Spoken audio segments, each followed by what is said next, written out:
আল্লাহ সুবহানাহু ওয়া তাআলা কোরআনে কারিমে বলেছেন, আল হজ্জু আশহুরুম মা'লুমাত। হজ এটা কয়েক মাস ব্যাপী, এর সূচনা করা যেতে পারে, শুরু হওয়া যেতে পারে। হজের মৌসুমের মধ্যে পড়ে শাওয়াল, জিলকদ এবং জিলহজ। জিলহজের 13 তারিখ 14 তারিখ পর্যন্ত এই পুরো সময়টা, শাওয়ালের 1 তারিখ থেকে নিয়ে জিলহজের 13-14 তারিখ পর্যন্ত পুরো সময়টাই হলো হজের মৌসুম।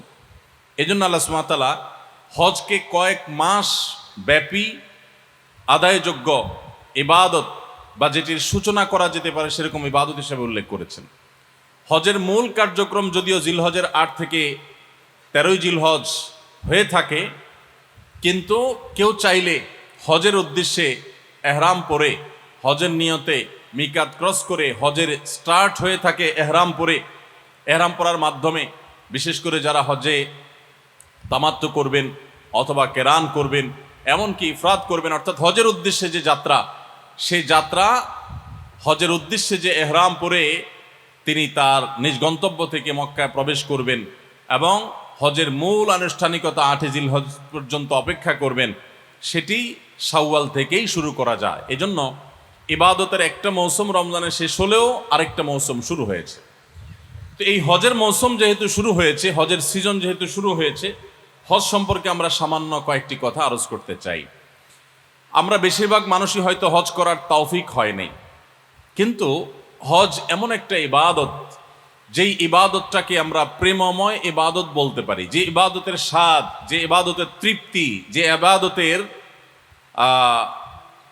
আল্লাহ তাআলার প্রদত্ত যে স্বাদ, সেটা আস্বাদন করা ইমানদারদের জন্য, প্রত্যেকটা ইমানদারের জন্য আল্লাহর পক্ষ থেকে বিশাল বড় নেয়ামত। হজের এই ইবাদতে বিশেষ করে আরাফাতের ময়দানে মিনা মুজদালিফা হাজিদের যে অবস্থান, এই পুরো কার্যক্রমগুলো সবগুলোই প্রেমময়। ইব্রাহিম আলাইহিস সালামের স্মৃতিকে আমরা অনুসরণ করি, স্মরণ করার চেষ্টা করি। হজের এই ইবাদত যার করার তৌফিক হয়েছে, তিনি জানেন যে সমস্ত ইবাদতে আল্লাহর যে সমস্ত নেকামলে বান্দা তৎক্ষণাৎ স্বাদ পায়, তৃপ্তি পায়, সেরকম ইবাদতগুলোর মধ্যে থেকে একটা হলো হজ। হজের এই ইবাদতের স্বাদ বা তৃপ্তি বান্দা তৎক্ষণাৎ লাভ করতে পারে। এজন্য আমরা শুরুতেই দোয়া করি, আল্লাহ রাব্বুল আলামিন আমাদের সবাইকে একবার হলেও বাইতুল্লাহর হজ করে দুনিয়া থেকে যাওয়ার তৌফিক দান করুন। সম্মানিত উপস্থিতি, ইসলামের অন্যতম গুরুত্বপূর্ণ একটি স্তম্ভ হলো এই হজ। ইসলামের যে 5টা স্তম্ভ আছে, আল্লাহর একত্ববাদ এবং মুহাম্মদ সাল্লাল্লাহু আলাইহি সাল্লামের রিসালাতের সাক্ষ্য দেওয়া, 5 ওয়াক্ত সালাত আদায় করা এবং যাকাত আদায় করা, রমজান মাসে সিয়াম সাধনা করা আর হজ করা, এই 5টা রোকন বা স্তম্ভের মধ্যে সবগুলো রোকনই হয় আর্থিক আর না হলে শারীরিকভাবে আদায়যোগ্য ইবাদত। একমাত্র হজ এমন ইবাদত যে ইবাদতে মানুষের শারীরিক পরিশ্রমও লাগে, আবার অর্থ ব্যয় করতে হয়। এই জন্য প্রিয় নবী সাল্লাল্লাহু আলাইহি সাল্লাম হজের অনেক ফজিলতের কথা বর্ণনা করেছেন। আল্লাহ রাব্বুল আলামিন হজ ফরজ হওয়া প্রসঙ্গে বলছেন, ওয়ালিল্লাহি আলান নাসি হজ্জুল বাইতি মান ইসতাতা ইলাইহি সাবিলা।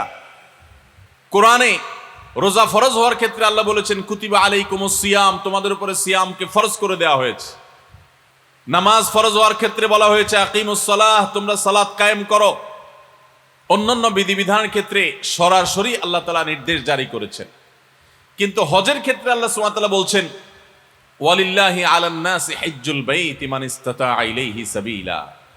যার নিজ গন্তব্য থেকে, নিজ বাসস্থান থেকে, নিজের ঠিকানা এবং জায়গা থেকে বাইতুল্লাহ গিয়ে হজ করে আসার মতো সামর্থ্য থাকে, তার উপর, তার কাছে আল্লাহর পাওনা হয়ে যায়, আল্লাহর অধিকার হয়ে যায়, আল্লাহর প্রতি তার কর্তব্য হয়ে যায়, আল্লাহর ঘরের প্রতি ভালোবাসার দাবি হিসেবে তার কর্তব্যের অংশ হয়ে যায় বাইতুল্লাহর হজ করা, বাইতুল্লাহ গিয়ে হাজিরা দেওয়া।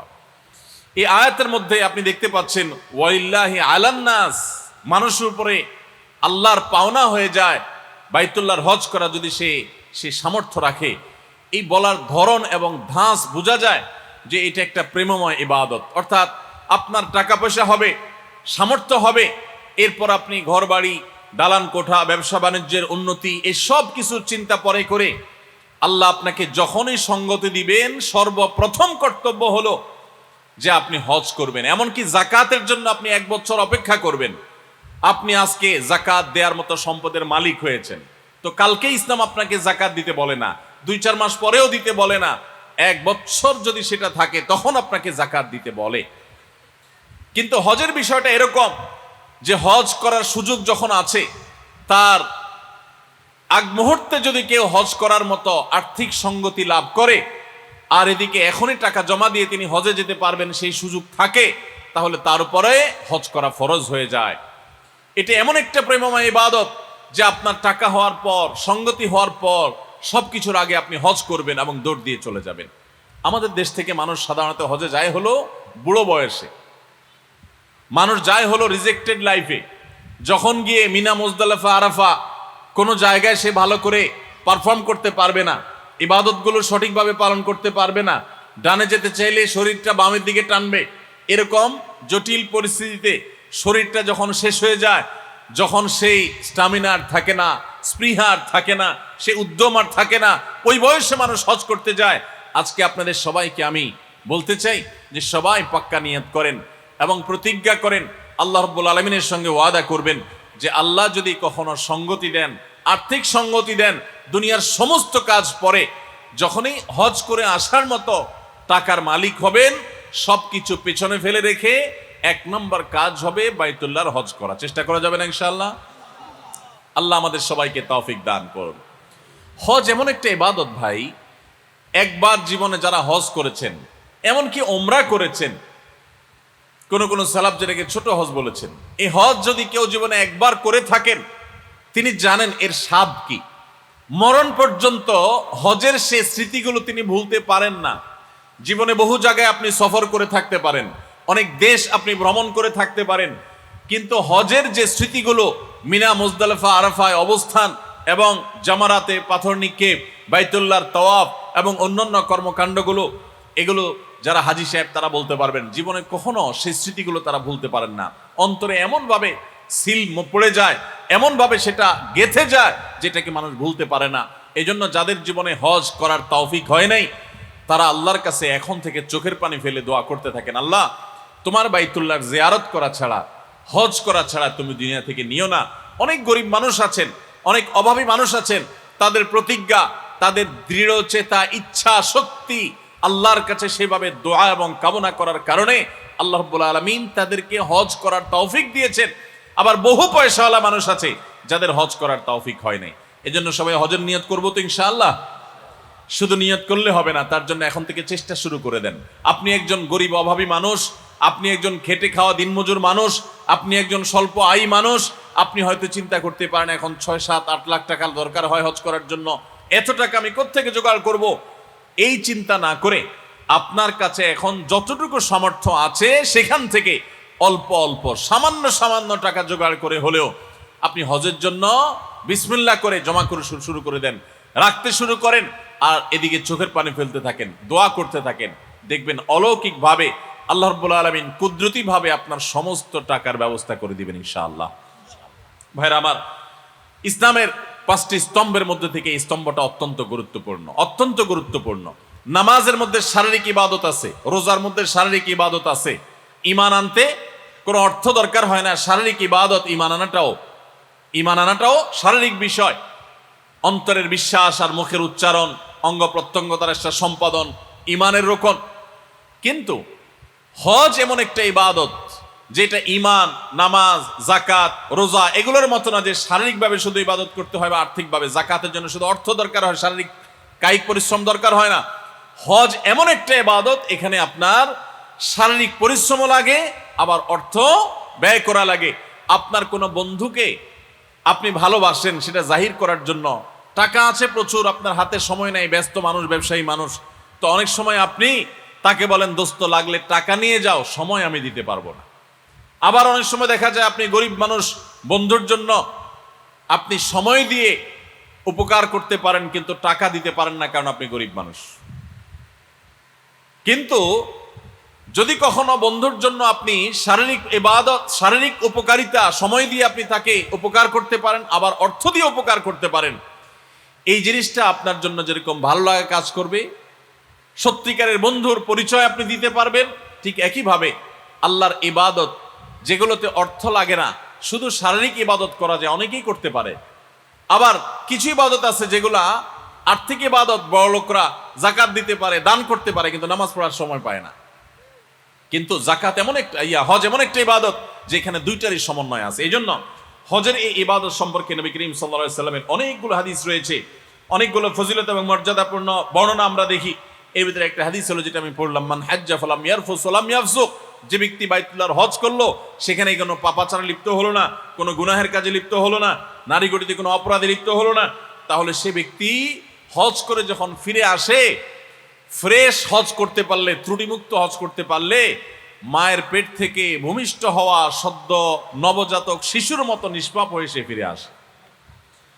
অন্য হাদিসে নবী সাল্লাল্লাহু আলাইহি ওয়াসাল্লাম বলেছেন, আল হাজ্জুল মাবরুর লাইসা লাহুল জাযাউ ইল্লাল জান্নাহ, একটি ভালো হজ, যে হজ ত্রুটিমুক্ত, যে হজ বিভিন্ন আমল দ্বারা পরিপূর্ণ, এরকম একটা হজের বিনিময় আল্লাহর কাছে জান্নাত ছাড়া আর কিছুই নয়।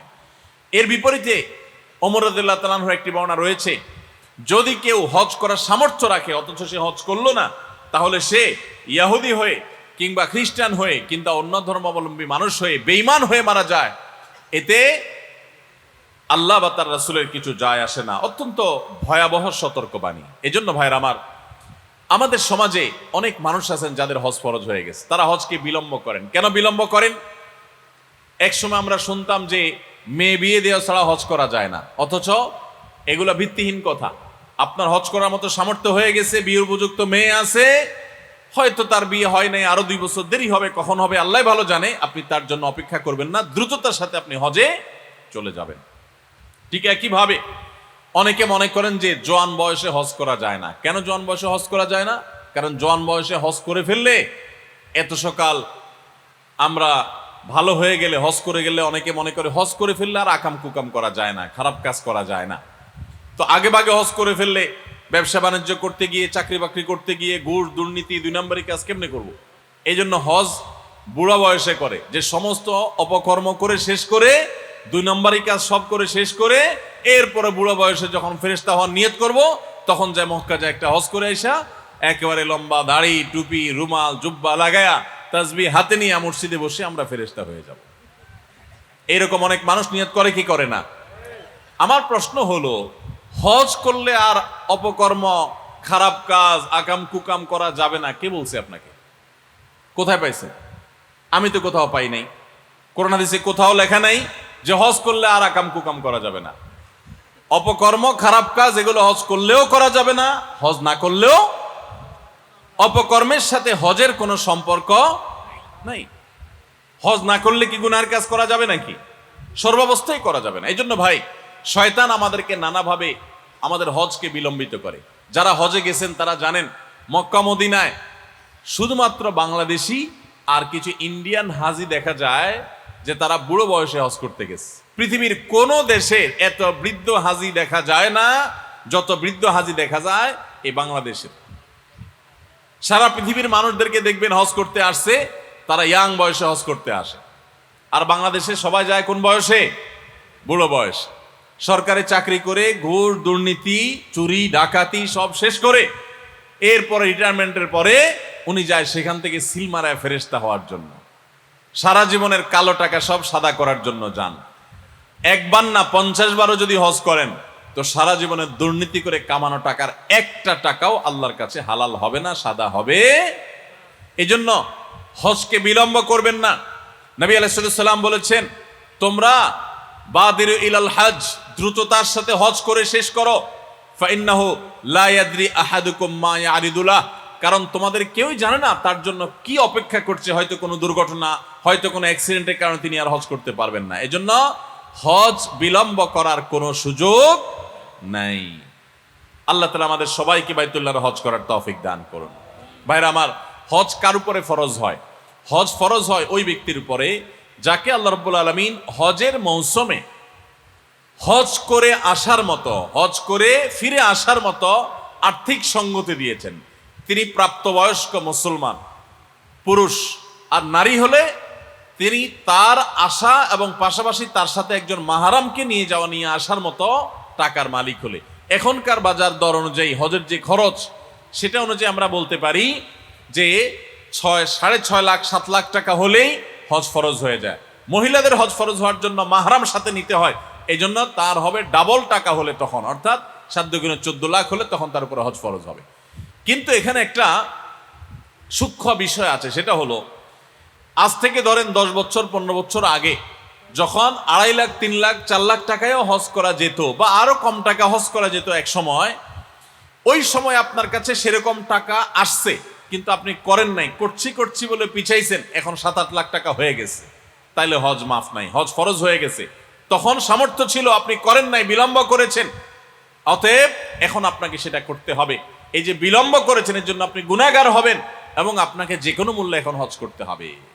আর যদি কেউ ঋণগ্রস্ত থাকেন তাহলে তার যেই টাকা তার কাছে আছে, ঋণটা যদি হয় নগদ আদায়যোগ্য ঋণ, এমন ঋণ না যেটা দীর্ঘমেয়াদে পরিশোধযোগ্য, যেমন মোহরের টাকা ঋণ আছেন স্ত্রীর কাছে, অথবা কিস্তিতে কোনো কিছু নিয়েছেন মাসে মাসে দিচ্ছেন, এটা দীর্ঘমেয়াদে আদায়যোগ্য বিষয়, এরকম না, বরং আপনার কারোর কাছে ধার দেনা আছে যেটা এখনই দেওয়া কর্তব্য, দেওয়া উচিত, এদিকে আপনার কাছে টাকা আছে, তাহলে যে টাকা আছে এটা দিয়ে দেনা শোধ করার পর যদি টাকা থাকে হজ করার মতো তাহলে ফরজ, আর না থাকলে তখন ফরজ না। আমাদের দেশে অনেকে আবার হজ করে উমরা করে কিন্তু ফরজ ধার দেনা দেওয়ার খবর রাখে না। আল্লাহ তাআলা আমাদেরকে ইসলামকে সঠিকভাবে বুঝা এবং মানার তৌফিক দান করুন। ভাইরা আমার, হজের এই ইবাদতের ফজিলত এবং মর্যাদা নিয়ে অনেক কথাই বলা যায়, কিন্তু আমাদের হাতে খুবই সময় কম। শুধুমাত্র আমরা এটুকু আরজ করলাম যে ইসলামের এই গুরুত্বপূর্ণ রোকন, এই স্তম্ভ, এটা জীবনে একবার হলো আদায় করবেন, আর যাদের তৌফিক আছে তারা বারবার এই হজের ইবাদতটি, এই হজের কাজটি সম্পাদন করবেন। আল্লাহ আমাদের সবাইকে বাইতুল্লাহর হজ একবার নয় বারবার করে দুনিয়া থেকে যাওয়ার তৌফিক নসিব করুন। সবাই চেষ্টা করবো তো ইনশাআল্লাহ, সবাই নিয়ত করবো তো ইনশাআল্লাহ। অনেকে আছেন নিজের টাকা পয়সা হওয়ার পর তিনি হজ করার জন্য অপেক্ষা করেন। কিসের জন্য অপেক্ষা? যে বাবারে আগে হজ করাবো, মাকে আগে হজ করাবো, তারপর আমি নিজে হজ করব। তো এই যে মা বা বাবাকে হজ করায় তারপর নিজে হজ করব, এটা হলো একটা ভুল চিন্তা। কারণ হজের সাথে বাবা মাকে হজ, নিজের হজের সাথে বাবা মাকে হজ করানোর কোনো সম্পর্ক নাই। আমাদের দেশে মানুষ অনেকে মনে করেন যে আমি যদি হজ করে ফেলি তাহলে বাবা মা মনে কষ্ট পাবে। অনেক মুরব্বীরা আছেন যে তারা আসলেই মনে কষ্ট পান, মনে করেন যে ছেলেটা বেয়াদব, যে সে আমাকে হজ না করায় তার মাকে হজ না করায় নিজে হজ করতে গেছে। এটা আমাদের কুসংস্কারাচ্ছন্ন বিশ্বাস, ভুল ধারণা। আপনার হজের সাথে আপনার বাবা মায়ের হজের কোনো সম্পর্ক নাই যে বাবা মাকে আগে হজ করাইতে হবে, কোনো জরুরি না। হজ এটা একটা এমন ইবাদত যেটার সাথে অর্থের সম্পর্ক। বাবা মার অর্থ করি নাই, তাদের হজ করার মতো টাকা পয়সা নাই, সামর্থ্য নাই, তাহলে তাদের উপর হজ ফরজ না। আপনার টাকা হয়েছে, আপনার উপরে ফরজ হয়ে গেছে, এখন আপনি যদি বাবা মাকে করান নফল হবে সেটা আপনার জন্য এবং তার জন্য, কিন্তু আপনারটা করা ফরজ।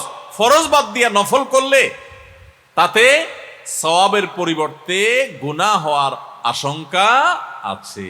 মুরব্বীরা যারা ভুল বুঝেন, ছেলেদের উপরে মনে কষ্ট পান, অযথাই তাদেরকে বদদোয়া করেন এবং তাদেরকে এটা নিয়ে চাপে রাখেন যে বাবা মা বাবারে হজ না করে তুমি কি বাবা আগে হজ করো, এগুলো আপনাদের ভুল। সন্তানের টাকা হয়ে গেছে, সে হজ করতে যাবে। হ্যাঁ, যদি আল্লাহ তাকে এত বেশি টাকা দেয় যে সে নিজেও হজ করতে পারে, বাবা মাকেও সাথে নিতে পারে, তাহলে তো সোনার উপর সোহাগা, খুবই ভালো কথা, সেটা অনেক উত্তম কাজ। কিন্তু মাত্র একজন টাকা হজ করার মতো টাকা ছেলের কাছে হয়েছে, তাহলে এখন ছেলের উপরে হজ ফরজ, বাবা মা নয়, বরং তিনি নিজের হজ করবেন এবং বাবা মার জন্য দোয়া করবেন, চেষ্টা করবেন পরবর্তীতে তাদেরকে নেওয়ার। আল্লাহ তাআলা আমাদের সবাইকে বাইতুল্লাহর হজ এটাকে সঠিকভাবে যথাযথভাবে আদায় করার তৌফিক দান করুন। যারা হজে যাচ্ছেন বা যাবেন, আপনাদের প্রতি আমার একটা অনুরোধ, সেটা হলো হজে যাওয়ার আগে পর্যাপ্ত প্রশিক্ষণ নেবেন, পড়াশোনা করবেন, হজ সম্পর্কে ভালো করে জ্ঞান অর্জন করবেন, তারপরে হজের যাত্রা শুরু করবেন। কারণ হজ এমন একটা ইবাদত যে এই ইবাদত জীবনে যেহেতু একবার ফরজ হয়, একবার করতে গিয়ে দেখা যায় যে সঠিকভাবে করা সম্ভব হয় না। দিনে যা বারবার করা হয় 5 ওয়াক্ত নামাজ, সেজন্য এটা আমাদের ভুল হয় কম, কিন্তু হজ যেতে একবার করা লাগে ভুল টুল হয়ে যায়, আবার জীবনে কখনো সুযোগ নাও হতে পারে। এজন্য নির্ভুলভাবে হজ করার জন্য যথাযথ প্রশিক্ষণ দরকার, ভালো করে শেখা দরকার। আমরা সুন্নাহ ফাউন্ডেশন থেকে গত বছর হাজিদেরকে প্রশিক্ষণ দিয়েছিলাম বিনামূল্যে। আর সুন্নাহ ফাউন্ডেশনের দাওয়াতি কাজের অংশ হিসাবে আমরা গত বছর ঢাকার বিয়াম মিলনায়তনে প্রায় সহস্র হাজিকে একাধিক দফায় কয়েক দফায় আমরা হজের ট্রেনিং দিয়েছিলাম। এই বছর আমরা চিন্তা ভাবনা করছি চট্টগ্রাম বিভাগের মানুষদের সুবিধার্থে, তাদের অনেকের জন্য ঢাকায় গিয়ে ট্রেনিং নেওয়া কঠিন, তো চট্টগ্রামে কোনো একটা জায়গা যদি সম্ভব হয় আমরা আল্লাহর ঘরের মেহমানদেরকে কিভাবে তারা হজ সম্পাদন করবেন সেটা আমরা ট্রেনিং দিতে চাই, যদি আল্লাহ তৌফিক দান করেন। এছাড়া আপনাদের জানাশোনা উলামা একরামের তত্ত্বাবধানে যেখানে ভালো প্রশিক্ষণ হয় আপনারা হজটা শিখে যাবেন। একে তো আমাদের দেশ থেকে মুরব্বী চাচারা যান, বাবার বয়সে লোকেরা যান যাদের হজ করার মতো শারীরিক সঙ্গতি নাই, আবার দ্বিতীয়ত হলো ভালো করে শিখে যান না, যার কারণে হজ আর হজ হয় না। হজ অনেক সময় বম্বে হজ হয়ে যায়। বম্বে হজ জানেন? এক সময় নাকি হাজি সাহেবরা যখন পায়ে হেঁটে জাহাজে করে ভেঙে ভেঙে যেতে হতো, মাসকে মাস লাগতো, তখন অনেক হাজি বাংলাদেশ থেকে যখন যেতেন কলকাতায় নাখোদা মসজিদ নামে একটা মসজিদ আছে, এখানে নাকি হাজি সাহেবরা অবস্থান করতেন। ওই মসজিদে আমি যাওয়ার সুযোগ হয়েছে। তো এরপরে আবার হাঁটতে হাঁটতে দীর্ঘ পথ পাড়ি দিতেন, একটা পর্যায়ে মুম্বা পর্যন্ত যেতেন, তারপরে জাহাজে করে সমুদ্র পাড়ি দিতেন, আবার হাঁটা শুরু করতেন। তো এই দীর্ঘ পথ যেতে যেতে অনেক হাজি অসুস্থ হয়ে যেত। অসুস্থ হয়ে গেলে এত বেশি অসুস্থ যে তার আর হাঁটার অবস্থা নেই, আবার তাকে দেশে ফেরা পাঠানোর সুযোগ নেই, তখন তাকে নাকি মুম্বাইয়ে রেখে তারপর হাজিরা জাহাজে উঠতো, কারণ জাহাজে অসুস্থ হয়ে গেলে তখন তাকে নিয়ে কোন দিক যাবে, এই জন্য ওখানে রেখে দিত যে স্থানীয় ট্রিটমেন্ট করে তিনি যদি ভালো থাকতেন, বেঁচে থাকতেন, তো হাজিরা হজ করে ফেরত যাওয়ার সময় তাকে নিয়ে দেশে আসতেন। তো দেশে আসার পর সবাই তো মক্কা মদিনা যায় হজ করে আসছে, আর এই লোক যারা মুম্বাই রাখছে আবার হাজিদের সাথে ফেরত চলে আসছে, তার নাম দিত এলাকার মানুষ বোম্বাই হাজি। সে বোম্বাই থেকে ফেরত এসছে। তো হজ যদি ভালো করে প্রশিক্ষণ না নেন, শিখে না যান, সুস্থ সবল সময়ে না যান, তাহলে মক্কার হাজি না হইয়া বোম্বাই হাজি হওয়া লাগবে। বোম্বাই হাজি হবেন না মক্কার হাজি হবেন? আল্লাহ তাআলা আমাদের সবাইকে সঠিকভাবে বাইতুল্লাহর হজ সম্পাদন করার তৌফিক দান করুন। যেহেতু রমজানের পরে আরেকটা ইবাদতের মৌসুম শুরু হয়ে গেল, সেজন্য হজ কার উপরে ফরজ হয়, কখন ফরজ হয়, ঋণগ্রস্ত ব্যক্তির উপর হজ ফরজ হয় কিনা, মেয়েদের হজ কখন ফরজ হয়, এই পুরো বিষয়গুলো আমরা জানাবার চেষ্টা করেছি। আল্লাহ তাআলা আমাকে, আপনাকে, আমাদের সবাইকে আমলের তৌফিক দান করুন।